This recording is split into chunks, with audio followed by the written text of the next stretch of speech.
Welcome to the interactive 3D objects tutorial using Three.js. We begin by creating a new scene, which is the foundation where all our 3D objects will live. Next, we set up a perspective camera that mimics the way the human eye sees. It's defined by its field of view, the aspect ratio, and near and far clipping planes. We then create a WebGL renderer that allows us to display our crafted scenes using 3D graphics on the web.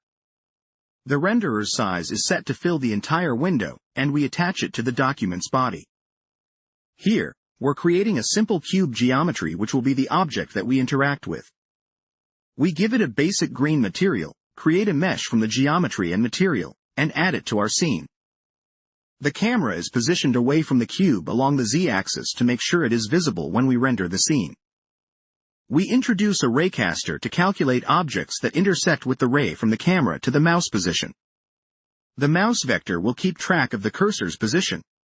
The on-mouse click function updates the mouse vector with the normalized coordinates of the cursor relative to the canvas upon clicking.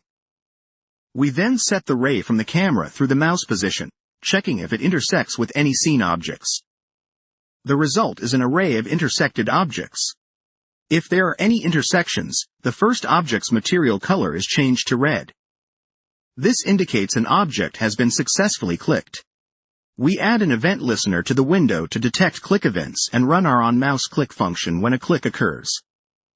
Finally, we define an animate function that will continuously update the screen by rendering the scene from the perspective of the camera. This creates a loop that keeps the scene alive and responsive.